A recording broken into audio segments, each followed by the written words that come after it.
All right, we are live on YouTube. Hey, everybody. Twilight Apprentice show today. We're going to talk a little bit about Star Wars and also want to talk about MCU. I want to bitch about the Marvel Cinematic Universe a little bit. There's something I've been noticing in the last few movies. Actually, I guess it started with the Spider-Man movie after Endgame, and continued with the Disney Plus series. A little bit in Black Widow, and really driven home in Shang-Chi. And I pulled some stuff up where I'm actually going to show what I mean in Shang-Chi. But yeah, I'm going to start by talking about a little bit of Star Wars stuff. So let's pull up a couple articles here. I'll link them in the chat, or in the description rather. Let's see, hide this. All right, this first article, let's make me a little smaller here, is from the Direct. Excuse me. All right, let's read through this one. A little bit of casting news. And I'm going to maybe share a thought or two about what I think this means for the shows, whether or not I think it's good news or bad news. This first one, Rosario Dawson reacts to Darth Vader's Ahsoka casting with fun Star Wars Clone Wars reference. I think she made this her comment on like Instagram or Twitter, since taking it down. But I don't really stalk these people on social media, so I just saw this from this article. But let's see what they have to say. So, thanks to an impressive round of programming on Disney Plus, the Star Wars franchise is gaining new life. Yeah, I think that's true.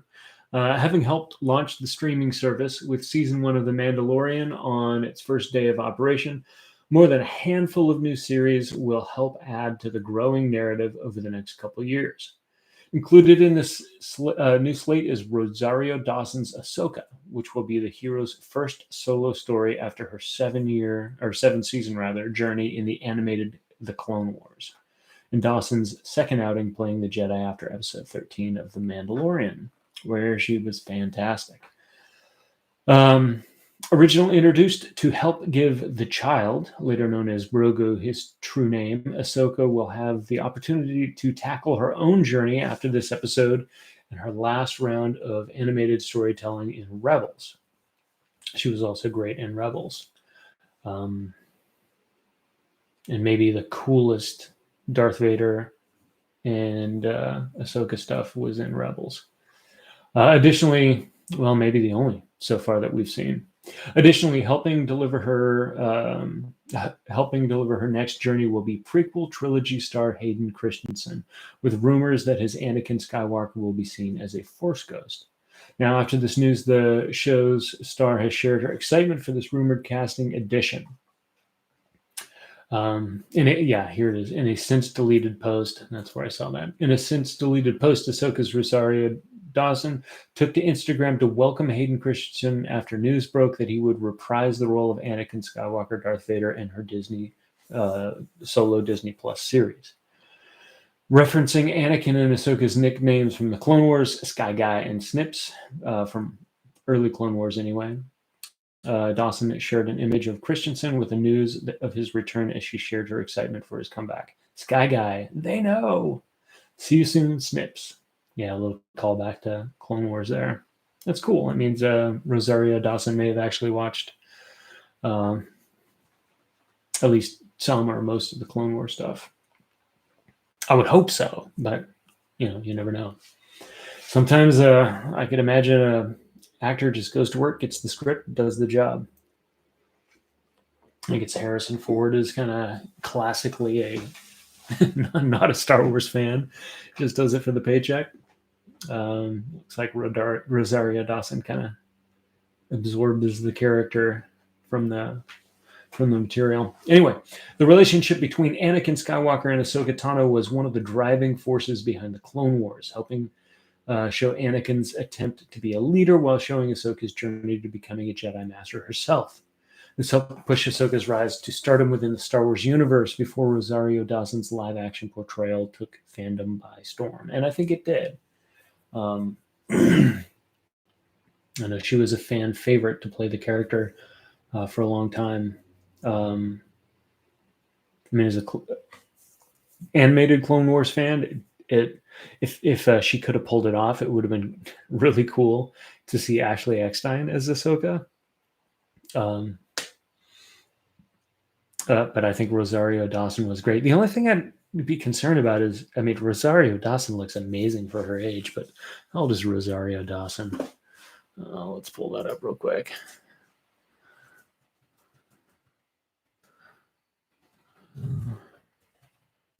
How old is Rosario Dawson? She's 42. Yeah, I mean, she looks amazing for 42. She's not young, and man, you would think like a character like Ahsoka, and just hands down such a overwhelming fan favorite in the Star Wars universe, that they would hope for some serious longevity in that role. And yeah, I mean, the kind of condition that Rosario Dawson is keeping herself in at 42, it ain't easy. I will definitely give her full props for that. But it also doesn't get any easier. So as much as I love her there, let's hope hard work and great genetics keep her playing that character for a long, long time. Because I think a lot of Star Wars recent success is kind of it, well, at least in part due to people on all sides of the Clone Wars keeping that franchise alive. I think you can look at the Clone Wars and its success and its hardcore fan base, and everything from Filoni as a creator, his clear love and understanding of the property, making that show what it was, making that show good, combined with the source material, what the world that the universe gave them to work with, and in Darth Vader's, Anakin Skywalker's arc, and then the kind of the third leg of that stool, the diehard fan base that loved that show and stuck with it through network moves, through breaks in production, Disney's purchase, and maybe an abrupt end after season 3, and kind of unexpected and overwhelmingly successful season 7. The Clone Wars really did a lot to keep Star Wars as a brand alive long enough for, just kind of kept the heartbeat going until the Mandalorian came by and put the pedals on, yelled clear, and got the reanimated corpse moving again. But yeah, the relationship between Anakin Skywalker and Ahsoka Tano was one of the driving forces. I agree with that, and I think behind the survival of Star Wars as a beloved brand. But yeah, helping show Anakin attempts to be a leader while showing Ahsoka's journey to becoming a Jedi Master herself. This helped push Ahsoka's rise to stardom within the Star Wars universe. Rosario Dawson's live-action portrayal took fandom by storm. Yeah, Anakin's comeback in this series only adds to the excitement of Hayden Christensen's comeback to this world after first starring in episode 3. Also set to play a key role in Ewan McGregor's Obi-Wan Kenobi series next year, Darth Vader will continue to be a major player in the franchise's future after building its legacy from the ground up. While Dawson pulled an interesting move by deleting her post about Christensen, this series is sure to move up the rankings of Star Wars live-action shows in terms of hype with this tease. I don't know if Hayden Christensen is that much of a draw. Darth Vader definitely is. I would say it raises some questions about the show. Yeah, I guess maybe it drives hype, but it also raises some concerns. We'll talk about those. Fans will be looking forward to seeing how Anakin Vader plays into Ahsoka's solo journey, and with any luck, some of that magic from the Clone Wars will be back once more. Um, yeah, let's get back to Ahsoka here. And Hayden.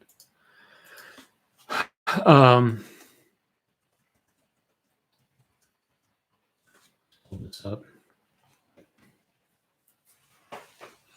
So yeah, that Clone Wars magic. I think it's important to remember that is Matt Lanter and Ashley Eckstein, and is James Arnold Taylor as Obi-Wan.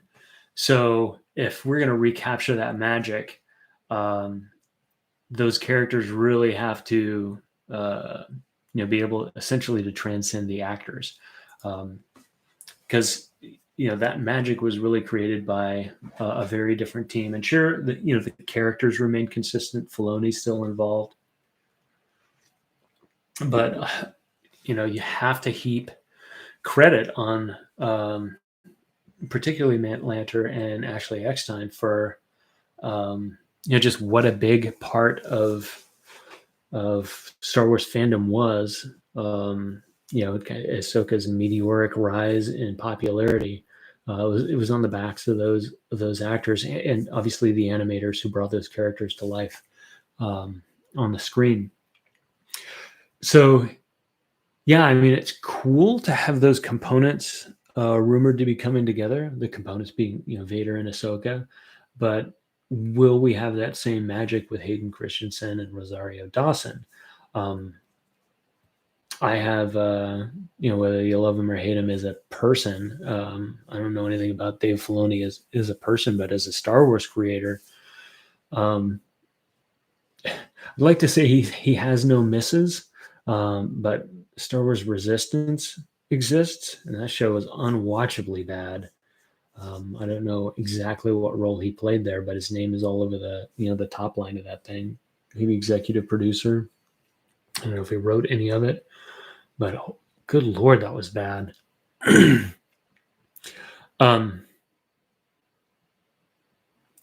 he bring the Clone Wars magic to the live action screen? And also, how would that happen? So it really depends on when the Ahsoka show is set. If they're doing a lot of flashback stuff to the Clone Wars, well, what is the story really about? These Disney Plus series tend to be pretty short, 66 episodes, 8 episodes. Mandalorian was a little longer, I think like 12 or 13 episodes.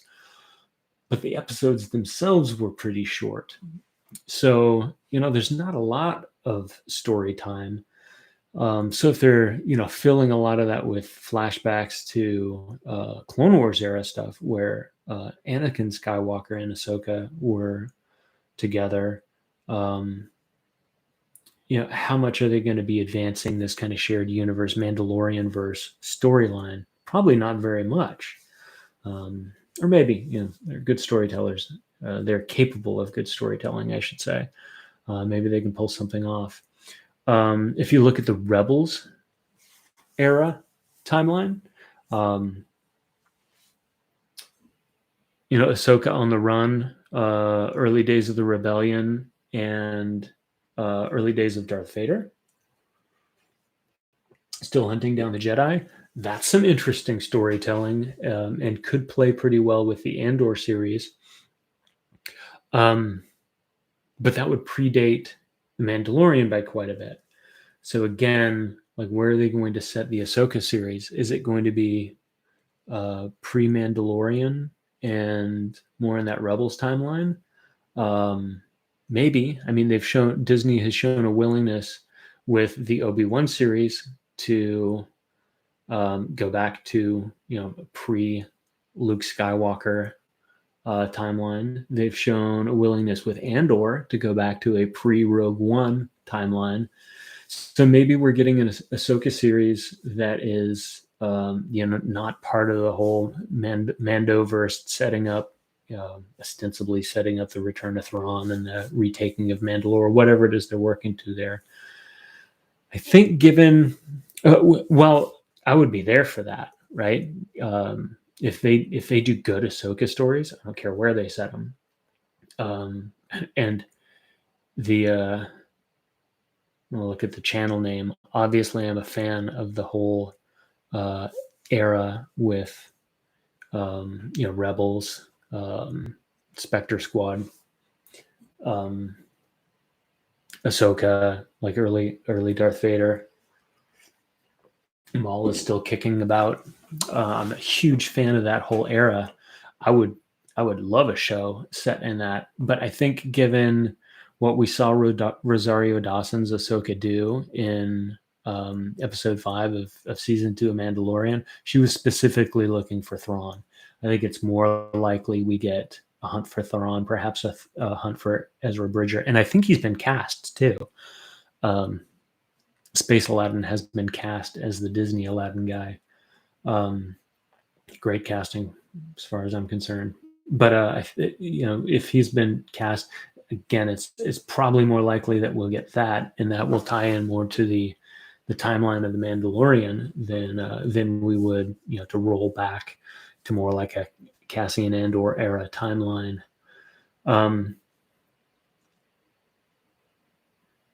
What we're more likely to see, I don't know. Kind of depends on how much they want to ride that Mandalorian wave.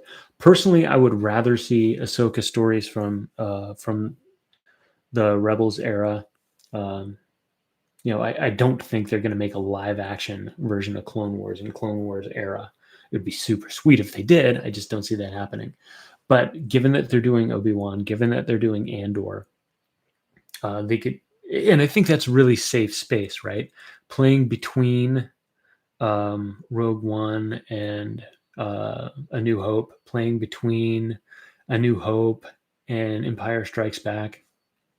There's a lot of space to play in there, a lot of characters you can use in that world that that avoid the everything is a march toward the sequel trilogies that the Mandalorian has to struggle with. What I think the cross the Mandalorian timeline has to bear is in some way we are moving from the end of Return of the Jedi to the start of The Force Awakens, and fans do not like, kind of overwhelmingly, do not like where the sequel trilogies go, where they started and where they went.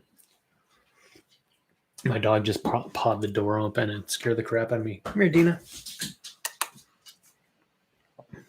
So, yeah, Hayden Christensen coming back. I think that's cool. I think it could be perceived as a little dangerous, like, how many liberties are they going to take with what we've seen of Darth Vader in canon to use him as a draw in other shows. I think that with Favreau and Filoni in particular, you have leadership positions that care deeply about the lore, about continuity, and will handle that well. And I'm not such a literalist that the line where Vader says to Obi-Wan, when last we met, you were the master and I was but the apprentice or but the learner. I'm not such a literal fan of Star Wars that means the last time they saw each other was the battle on Mustafar. There's room for interpretation there, and not from a certain point of view, Obi-Wan style, but there's actual room for interpretation there. Hi. Do you want to come up and say hi? Here's my dog. Come here. No, you don't want to? You got a hardwood floor, and she's always afraid of slipping on it. Here, go settle. Lay down. Should keep my feet warm. All right. So yeah, Hayden Christensen coming back. But Star Wars giveth and Star Wars taketh away. This is from Bounding into Comics. John F. Trent doing great work there. Bounding into Comics says, let me see if I can make this bigger.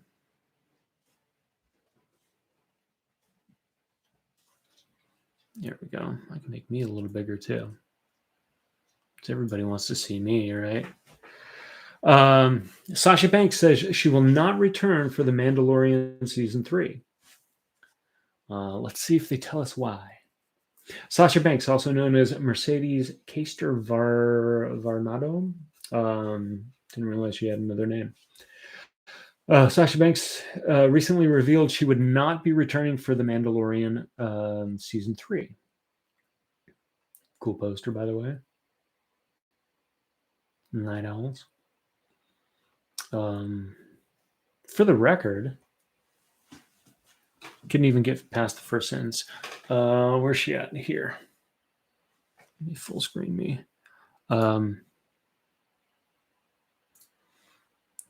This one. Here we go. Bo-Katan, 12 scale figure, Star Wars Black Series. I like the Black Series. I prefer my 1/6 scale figures and like statues and stuff, but I still love the Black Series figures. I think this Bo-Katan figure might be my 2021 figure of the year. She is incredibly posable. And in fact, let me pull up, here's a YouTuber that I love, pose Black Series figures. Still a lot of poses from them.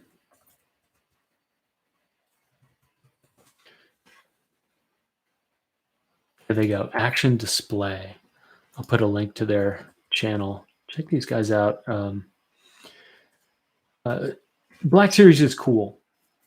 It gives you a place to start collecting if you're interested in collecting. That isn't at a really high price point. Hot Toys 6 scale figures are up to $225, $250 for kind of a base figure, let alone some kind of like deluxe or combo, like two character pack. Not, that's not a small price point, not for the faint of heart, but for Black Series, the prices have gone up for those two, like $22, $25 for a figure, online with it, in par really with the other, like Marvel, what do they call them? Marvel Legends. I don't collect any other figures, but Marvel Legends figures, things like that. Pretty affordable, right? So for me, even though I prefer the larger figures and the statues, for my favorites, getting like, a bunch of the Mandalorian figures, and I don't really collect Mandalorian figures in 6 scale at all, but I still like to have them for display. Black Series lets you do that, and they're quite posable. And that Katie Sackhoff, let's get her back on here. Bo-Katan figure, I think that might be my figure of the year for 2021. The Black Series also released a Gamorrean Guard figure. I think it was a Best Buy exclusive through, I guess it was in their Gaming Greats series, but I don't remember the Gamorrean Guard in any of the games. But I don't play them all either. Anyway, it was a Best Buy purchase for me anyway. That figure was really cool too. It came with a few different weapons, pretty posable as jaw drops, so you can do some interesting face poses with them. That figure is really, really good too. But the Bo-Katan figure, especially with a removable helmet, I have mine posed. Again, I'm small right now, but I have mine posed with a Darksaber. I just stole that from the Moff Gideon figure. Super, super cool. Anyway, total aside, just saw Katie Sackhoff there, and in her armor, it made me think about that. What a great casting choice she was. Sasha Banks recently revealed she will not be returning to The Mandalorian for season 3. Banks played the Mandalorian warrior Casca Reeves. You know what we can do too? I actually have a Black Series Casca Reeves. Maybe we should unbox that on the channel. Banks played the Mandalorian warrior Casca Reeves in 2 episodes of season 2. Most notably, she appeared in the season finale where she got into a bar fight with Boba Fett and really kind of kicked his ass and appeared to manhandle him quite easily. Yep. Speaking with the Bleacher Report, I don't know who they are, but I guess credit to them for breaking this news. Banks confirmed she would not be returning to the show. Wow. Not returning to the show almost implies not at all. But maybe it was just in regard to season 3. She told them, first of all, thanks for trying to get that out, but I'm not in the next season. I guess they were talking about the new season being filmed or something. Banks went on to say, but it was incredible being on The Mandalorian on Star Wars. To be on a franchise that is so huge and so loved, just look at the reception from fans outside of the WWE universe. She's a wrestler there. It was the best feeling of all time. The projection of that show was overwhelming. I legit felt like I was in a galaxy so far, far away. I felt like I was on a different planet, she said. The WWE superstar continued, it was something I took so much of what I learned from acting with them and being with so many great stars to WWE. It really helped my confidence as well when I came back from doing The Mandalorian 2 years ago. It was such a learning curve and something I wasn't expecting, but now I'm in this whole new Hollywood world going amazingly. I'm so excited for the fans. I can't wait for my fans to see what's next, she added. Banks also revealed her doctor showing up during the season finale. First, Banks noted she knew Luke was showing up. I was in that scene as well, so I had to know a little bit. I read the script. She then added, but it was so cool watching it as well because every time The Mandalorian came on, it was always on a Friday. So it was right before I went to work at SmackDown. I was watching as a fan with everybody else and freaking out, even though I'm on the show. And then, then I walked away. Kind of a cool feeling, right? See yourself in a Star Wars show on TV with the rest of the world, and then off you go to work. Everybody backstage, I'm assuming this was at WWE, everybody backstage was freaking out. And it's just so cool to see your coworkers freak out about something that's not just wrestling. It's usually a great match or great segment. Instead, it's you're on freaking Star Wars, The Mandalorian. That episode was so cool. And I was like, yep, of course I am, she asserted. That's kind of a cool story. Good for her. Little is known about the third season of The Mandalorian. A recent rumor claimed that Din Djarin will send out a signal calling for other Mandalorians. As for why he is calling them, that is unclear. That rumor comes from Making Star Wars. I don't know who they are.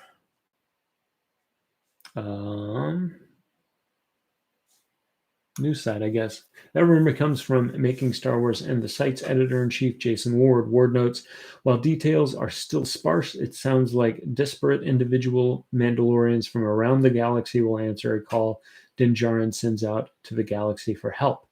He adds, Din Djarin's legend is growing throughout the galaxy as rumors of a true Mandalore returning is heard throughout the galaxy. When Jen makes the call, it is answered by more Mandalorians than you can have ever imagined. Ward explains that at least 75 other Mandalorians will answer Djarin's call. That's not an unheard of number, as quite a few Mandalorians showed up to defend Djarin in the show's first season from Carl Weathers' Grief Karga. Unfortunately, those Mandalorians would eventually be exterminated, aside from Emily Swallow's armor when Giancarlo Esposito's Moff Gideon attacked Navarro. A separate rumor from back in May. Let's see if they pull this back to Sasha Banks. A separate rumor from back in May detailed that Wookiees would be showing up for season 3. That rumor came from Bespin Bulletin, who claimed, I've heard of a Wookiee showing up again as of late from a secondary source, even saw proof that a Wookiee might be appearing in The Mandalorian season 3 from a new source. The Instagram user added, I don't know if the Wookiee is of any significance, if it's a character we're familiar with, or even if it's just a background character. This looks like a bad Photoshop job, but maybe. What do you make of the fact that Sasha Banks will not be in The Mandalorian season 3? All right, so not a lot revealed there, but a little bit of that's a foreshadow of what we're going to look at next.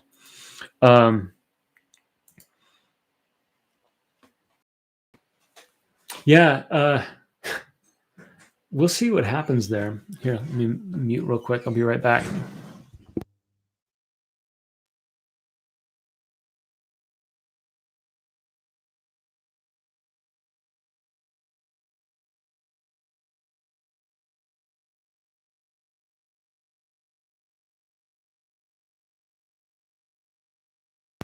Sorry about that.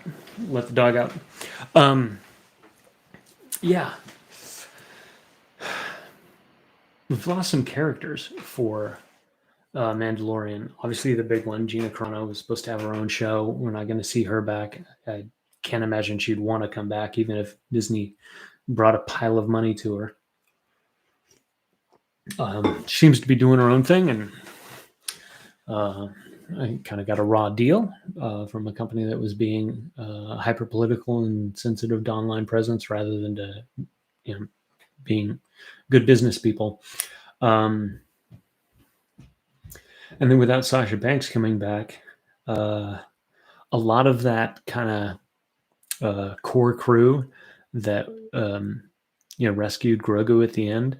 I think, like many people, I left that thinking, okay, this is going to be, it's going to be Din Djarin and Bo-Katan and Bo-Katan's team that spearheads, an attempt to free Mandalore from whatever oppression it's currently under, or rebuild the planet wherever direction they took it. But with several members of that core group not being there, maybe they go somewhere different entirely. I know there's been talk of a time jump post season 2 Mandalorian. Maybe that's so they can have Grogu and Luke spend some time together and have an excuse at that point to get Din Djarin and Grogu back together, because let's face it, that duo sold a lot of merch, and Disney's got to be about making profit, right? What's the point for them otherwise if they're not making money? So maybe that's the deal. But yeah, I don't think a big announcement. But yeah, we'll see some missing faces, if not some changing faces, with the Mandalorian. All right. The other thing I wanted to talk about was, I'll just talk for a second before I start showing stuff, is we got another Marvel movie coming up, The Eternals. I'm still debating whether or not I'm even going to see this one in the theater. I'm sure I will watch it, but I think with this one I could just wait. I don't care about any of the big reveals. I know nothing about and could care less about any of the characters. I never really read any Jack Kirby comics that I was specifically aware of. I'm certainly not an Eternals fan. I never read the original source. So I get to legit just wait on this one. And it would be the first Marvel movie. No, I saw Incredible Hulk probably opening weekend in the theater as well. I think there may have been like an Ant-Man movie or something that I didn't see opening weekend just because I was traveling and had to like wait a week or two. But basically, I have been money in the bank for Disney and for Marvel with their superhero films. And this one, I really could care less about. Honestly, I will probably pull up the end credit scenes on YouTube and watch those, just because this movie's draw seems to be, oh, you can't miss out. You can't miss out. We'll tell you what's going to happen next, and what's going to happen next is going to be so amazing. I can just watch that after the fact on YouTube. I really don't need to go to the theater for that. And to be honest, the movie's getting pretty tepid reviews. And for a Marvel superhero movie to be getting tepid critical reviews doesn't really bode well for the movie. So yeah, new movie coming out, but we've had some pretty, in my opinion, lackluster Marvel entries of late, both with the live action series on Disney Plus and with the movies. And I don't really watch John Campea much. Every once in a while, I'll click on one of his videos. but there's a lot of stuff out there to watch, so he usually doesn't make the cut. But I do like to watch Robert Meyer Burnett, or more listen to Robert Meyer Burnett. He, in some of his observation, I think of them more as podcasts because I'll pull up the video, stick my phone in my pocket, put my earbuds in, and go work out in the shop or work around the yard or something. And I really like Robert Meyer Burnett, his take on things, because he talks kind of like the philosophy of um, of genre fiction, of movie making, and I really enjoy that. I have a minor in philosophy. I've read lots of books on the topic. So when we talk about the underlying language supporting a movie, or the global or even galactic views of science and evolution and stuff, I enjoy geeking out to that type of thing. So anyway, I was listening to Robert Meyer Burnett, and he was talking about a show he did with John Campea, where I think it was Campea asking Robert Meyer Burnett, has the Marvel universe gotten too big? And in a couple different ways you could see, like, you could ask, like, is the scope of Eternals too grand for a superhero film? That's probably a legitimate question, but I don't think that's what he was asking. I think it was more like, is the sprawling thing too big to stay successfully interconnected? And basically, are they hurting themselves as storytellers because they have so much homework to do just to make sure everything makes sense and it ties in these ways? And I think that's a really legitimate question.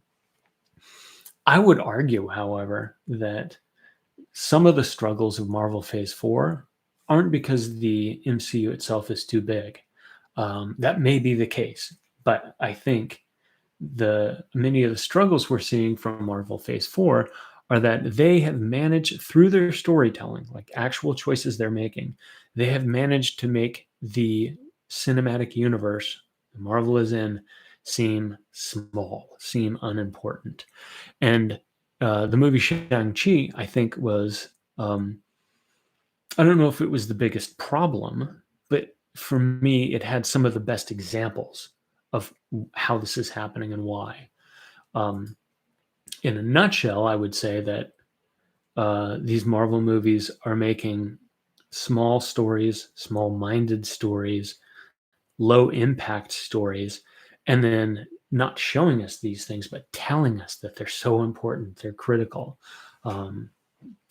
And when really demonstratively they're not. And I'm going to go over some examples of how that's shown to us, right? How that's playing out in the visuals, in the dialogue of the movies. But I will say, I am one of the fans that is kind of calling for smaller Marvel stories. But smaller doesn't mean worse, right? It doesn't mean they're not important. I think of, again, I always use Daredevil as an example because I think this is a place where Marvel has done very well. Marvel characters in a Marvel property and in a Marvel production have really told great stories. And they're small stories. They're individual stories on a small scale, right? Daredevil is not, season 1 anyway, he's not in any way saving the world. Sometimes he's not even managing to save people. A lot of times it's just to save a person from a specific situation. But the stakes are such that we feel that, right? It's meaningful. When in maybe one of the greatest superhero scenes ever filmed, Daredevil fights his way down a hallway to save a young boy and return him to his father. That is one boy taken not for some global reason or anything, is taken specifically to get a rise out of Charlie Cox's Daredevil character, to get a rise out of Matt Murdock, does so, and he goes and he saves this boy. Like, it is very personal. So it is a meaningful story. It's a story you feel as a viewer, as a fan. But are there earth-shattering or maybe universe-shattering events at play? No, not at all. So capable of having really, really good Marvel Cinematic stories come to us. Ant-Man does this, and whether or not you like the kind of slapstick Ant-Man stories or not, they are much smaller scale stories, but the stakes are real. Another one we can think of is Ant-Man stories. Maybe the best version of that.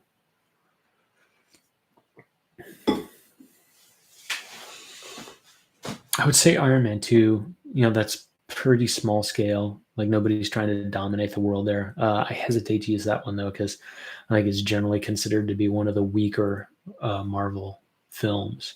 But the point being that you can tell a small story, right, from as far as global scope goes, but have it be a good story with meaningful stakes, with incredible personal importance for the characters, and as viewers, we will follow along on that ride.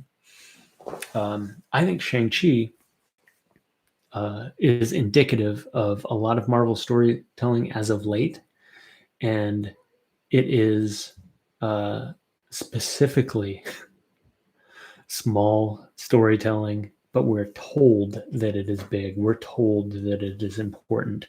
When in fact, watching the movie, you just cannot believe that. So I'm going to give some examples as to why. So when we go to the world of Shang-Chi, we see, let me make myself a little smaller here. We're told all along that this is an important story, right? We're told that there are, organizations that the Ten Rings, they've controlled events. This Black Hooded did the same thing behind the scenes, and there are more secret organizations controlling everything in Marvel Phase 4 than is conceivable to imagine crammed into the planet. Presumably they'd bump into each other at some point since they're all responsible for everything going on behind the scenes, puppeteers in the dark. But we're told that there's these incredibly powerful, mysterious, entrenched organizations that have so much influence and so much control, and they're so deadly. They've been around for generations and for hundreds, if not thousands of years. We're told that there's secret societies with incredible powers, like protecting our reality from, intrusion, a very Doctor Strange-esque, almost diminishing the role that, the Sorcerer Supreme and that whole order plays. So we're told this, right? And what we're shown is, here's a compound, and I don't know where it's supposed to be. They might have even told us in the movie, but like, this is them. We get a bunch of, I guess, pseudo-militant ninjas in partial body armor, and like, this is their compound. I live in a pretty out of the way place, right? The largest nearby city has a couple 100,000 people, like 250,000 people, maybe 300. Like we have neighborhoods in San Francisco or New York that have more people than that, right? So this tiny place out in the middle of nowhere, we have abandoned public or military compounds bigger than these like global domination groups. So, I understand sets are what they are, and it takes time to create them, right? But we're told solar panels, nice. We're told that these are world dominating, society influencing, government controlling organizations. But we're shown kind of an undermanned, underarmed militia compound. Similarly, we're told that there are these huge existential threats that will utterly destroy our reality and our lives if they are allowed to escape. They are so important that essentially a society has been created to protect mankind against this, and it's been in place for thousands of years. And what we're shown is, a couple huts. They've got themselves a nice picnic gazebo here. And over the course of these thousands of years, where their only purpose, I mean, presumably they need to grow some food so they can also eat, but their only purpose is to guard a gate and like keep it intact to protect our world. And they've had apparently no advancements beyond sticks and arrows to accomplish their mission. So we're told that these world-beating organizations are of huge importance to us, and we need to care about this as an audience. And what we're shown is some thugs in an abandoned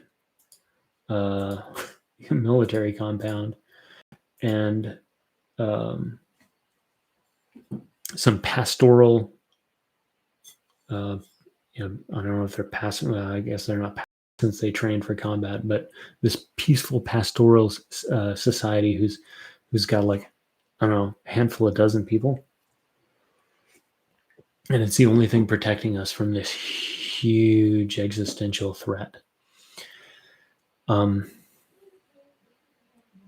Maybe you can lay some of this at the feet of the pandemic, but I think I remember seeing shots of the Shang-Chi set leaked on social media well in advance of the whole pandemic thing.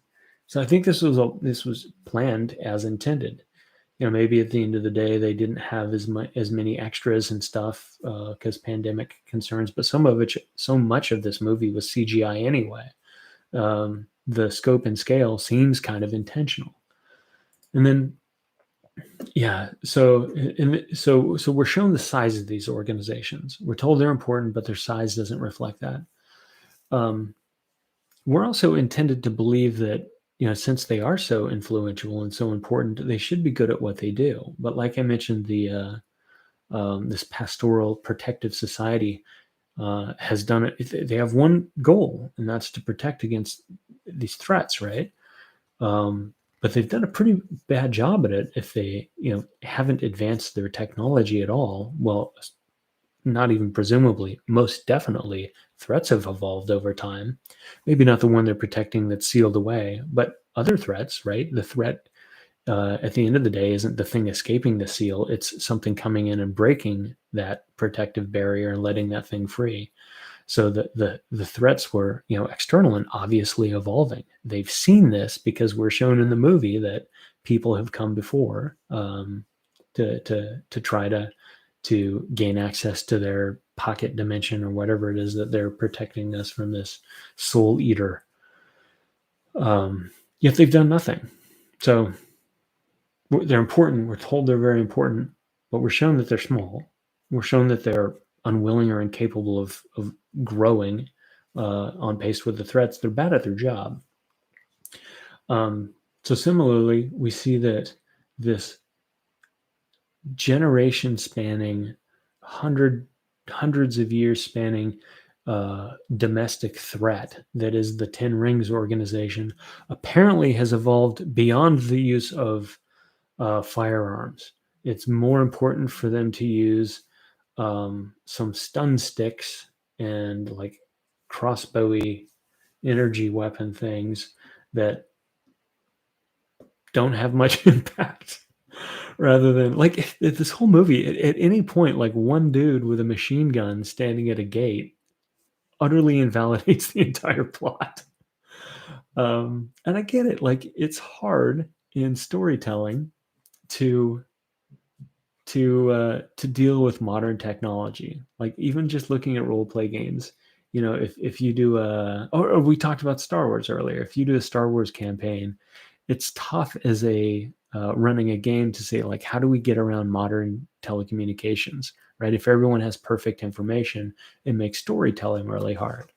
If a character can roll a dice and hack any computer system and get whatever data they want, how do you keep like things secret? And what kind of damage does that do to a plot? I get it. If you're telling a modern day story, modern day technology causes trouble for you. Ostensibly, we had the same thing if you wanted to make a Western movie in the 40s and 50s, and somebody said, yeah, well, why didn't somebody just bring a gun? You're trying to tell a Western movie using, slingshots and swords. That doesn't stand up to modern technology. Similarly, today, we have things like telecommunication, we have things like modern weaponry. Hell, just armored vehicles that trivialize a lot of what they're trying to do in this movie. There's storytelling ways around that, like cliche ones. Just speaking from the hip is like, okay, we've set this in a Bermuda Triangle S-type region, where for some reason telecommunications don't work. We've set things up in an underwater environment, so projectile weapons like modern weaponry don't work. Or Dune just Dune was doing this decades ago in the book, but how do you deal with modern projectile weapons trivializing other forms of combat? It's like, well, you give them these shields that, the slow-moving things can move through it, but fast-moving projectiles are slowed down and can be easily sidestepped or deflected. Right? There's storytelling ways, good storytelling ways around this. You don't have to resort to like hand-wavy mysticism unless you want to do that, right? There are an abundance of ways to get around those challenges in the story, but just to outright ignore the existence of them really trivializes your threats, right? So just the small scale of this, and then I pulled this up. I don't know if I can make it any bigger,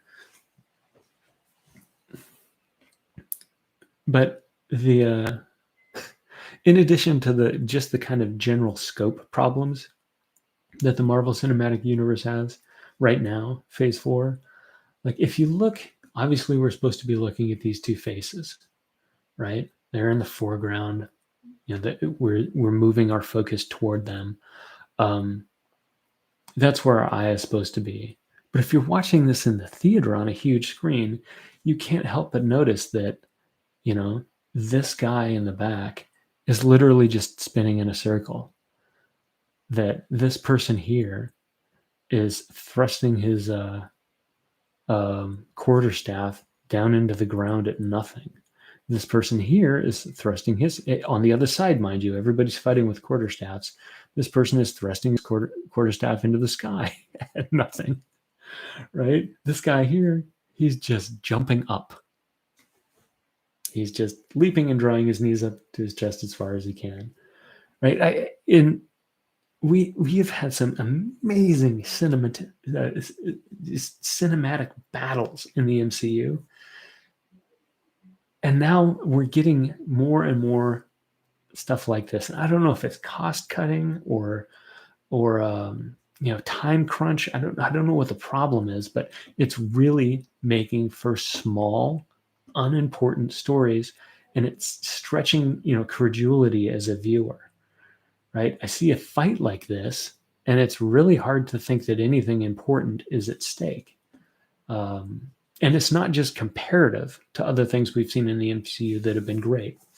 It is compared to other contemporary movies, compared to movies that were made decades ago that didn't have the advantages technologically that movie makers do these days.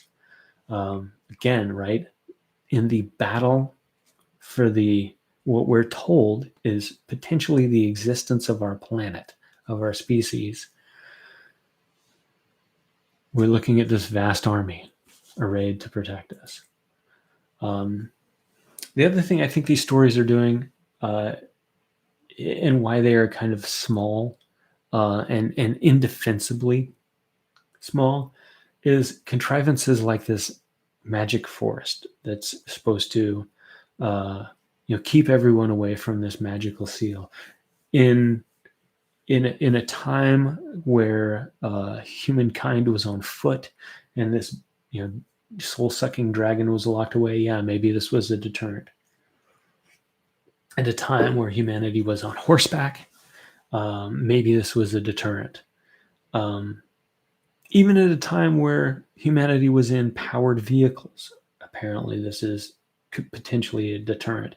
But we're told that this forest keeps everyone away from the gate, and it's only like every 30 years or whatever, 90 years, the moons align or something, and you're able to plot a path through if you've got a British actor with a mystical beast. We're told this, but like one dude with a helicopter at any point could utterly subvert this forest. And now there are storytelling ways around that, but none of them are used. And so as an audience, you're like watching going, well, thank goodness they have a vehicle that goes exactly the speed they need to succeed at doing this. Don't know how anyone would hope to get through this forest on foot or on horseback before this, but I guess now, thank goodness the stars have aligned that this is the case. Oh, and let's just ignore the fact that literally anyone with any kind of rappelling gear starting from the top of the mountain, let alone a device that can fly, could just easily get directly to the gate and pass straight on through.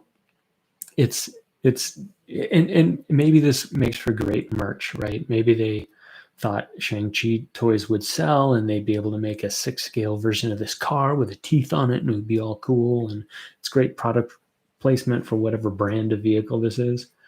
But yeah, completely just bitching about the movie at this point. It trivializes the story. You have characters making very dumb decisions and like, oh, okay, I guess it worked out for them. But literally the hardest way they could have accomplished their goal in this case was to not take the helicopter, which undoubtedly somebody would be able to fly on the team, but instead take this car and go through the stars aligned, the mysticism of the forest will let us pass if we do everything just right on this Frogger trail. Anyway, bad storytelling making the movie seem unimportant and hard to swallow. And then the last thing, the big bad. Again, I already kind of bitched about this, mystical society that's protecting us doing just a crap job, right? I get they're using like dragon scales to make their weaponry or whatever, but put some of them into guns, right? Take all these arrows and load up one projectile weapon with dragon bullets, and problem solved. And that's for the contained threat. The real threat is people coming in from the outside world and trying to release the thing, in which case they're terribly outgunned. They're walking into what should be a gunfight with literal sticks and stones. And it just makes it really hard to take the MCU. This is an offering in the MCU with any amount of seriousness, and it hurts the enjoyment, right? I have no interest in seeing this movie again. I'm not going to watch it with the kids. They can watch it on Disney Plus when it comes out if they want to, but I wouldn't sit through it again. It just wasn't entertaining enough and is really dumb. So yeah, you have people training with bows and arrows. It looks like they're training every day, all their lives. A little bit of training with some handguns might do better for them. And then to trivialize your stories, you have one person with no combat experience, no martial experience, having, I don't know how much time passed. Let's be generous and say they were there for a month. It appeared like it was for a day or two, but let's say they had half a year before the father could like duplicate their path through the forest or burn the forest down or whatever. And she takes the dragon down with a single arrow.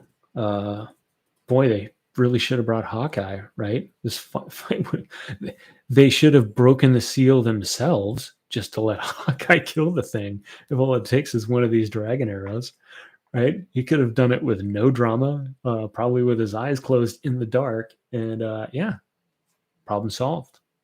We have no more soul-sucking mystical dragon from the far beyond. We let him out ourselves just so Hawkeye can kill him with a single arrow, right? This is dumb. It is stupid, and it makes the story seem small. It makes the Marvel universe seem small, seem insignificant. The stories they're telling do not have emotional impact.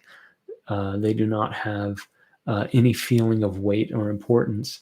And it sucks because they've shown for years, for the better part of a decade, that they can do that with good characters, good writing, good storytelling, and they seem incapable of that right now. Anyway, total rant. I had fun-ish during Shang-Chi. I went and saw it in the theater opening night. Oh, maybe I saw it on Friday. I don't know if I saw it on Thursday night, but certainly opening weekend. And it was fine, right? It wasn't. It was like kind of on Captain Marvel level. It's like not a good movie, but I guess it happened in the Marvel Cinematic Universe, and we got to see Wong. Wong's always great, right? Throw him in there. It was fine. I had fun at moments. The characters were wildly inconsistent throughout, but there were moments, right, when the writers channeled Joss Whedon and made some fun comments. But as a whole, it was a bad movie, and it's surrounded by some other really bad entries into the Marvel Cinematic Universe. And I have higher hopes and expectations for it. So I guess fingers crossed we'll see better from them. I don't think we'll get it with the Eternals. I haven't followed that because I have zero interest in any of those characters, and not enough interest to go back and read the source material. I made that mistake once when Marvel announced Captain Marvel. I was like, I have no idea who this character is. I didn't really know who Iron Man was when Iron Man came out, but that turned out pretty good, right? Because Robert Downey Jr. was a badass as Tony Stark. Oh yeah, and he happened to have a metal suit as well, but it was because Robert Downey Jr. was a badass Tony Stark. But when Captain Marvel came out, I was like, I know nothing about this, so I should probably bone up a little bit. So I signed up for Marvel's online app, and I started reading through some of the comics, and they were unreadably bad. I understand why that character has been rebooted so many times. I tried to read 2 series, and they were abominably bad, just terribly bad. I ended up canceling the membership, and I read some old, from the 70s and 80s, some old Wolverine runs until the subscription ran out, and then I haven't gone back to it since. Wow, those were bad. So since that experience, and then the movie ended up not being very good either, so that was a disappointment.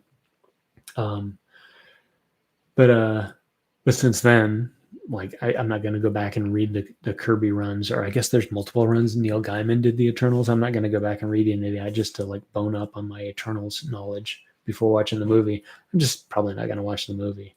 Like I said, I'll watch the end credit scenes on YouTube, because Marvel movies these days are go to the theater, pay your $15 or whatever to essentially watch the trailer we're going to release 4 months from now, when the next movie we're teasing is coming out.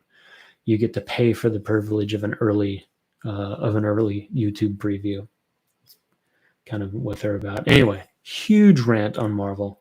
A little bit of Star Wars news. Looking forward to seeing what they do with Hayden Christensen in the Ahsoka series, because I think they will do that well.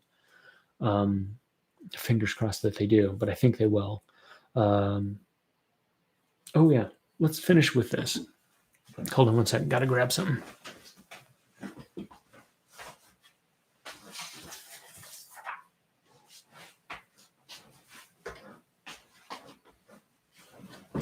I might make an unboxing video for this as well.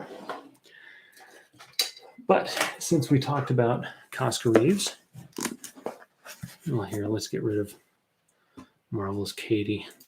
You've done enough, Katie. Thank you. We'll call you. Oops. I guess I don't need to cross out Entertainment Earth's address.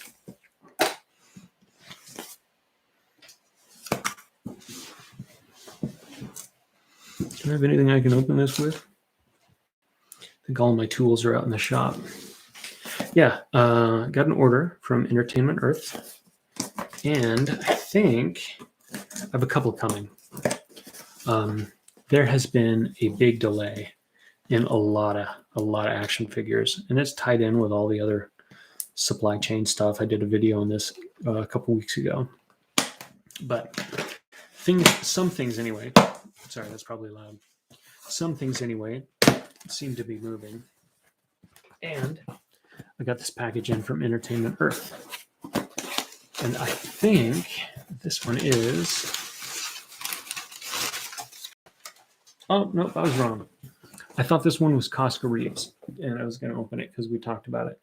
But this one is, in fact, dun, dun, dun.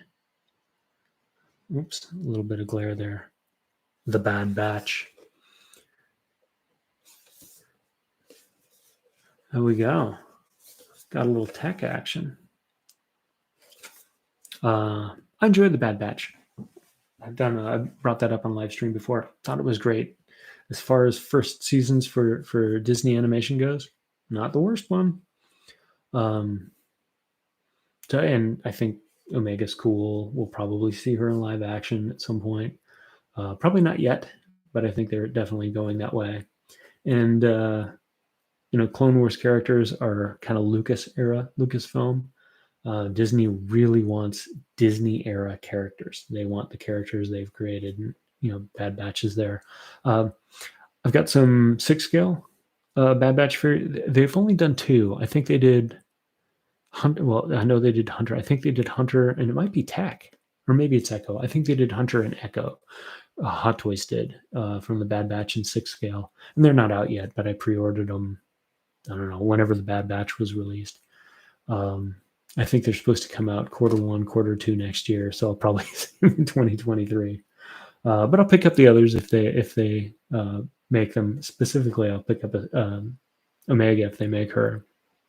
But yeah, I don't intend to have a Bad Batch Black Series display, but maybe I'll sneak Tech in with the Clone Wars figures, because technically Clone Wars Season 7, so could work.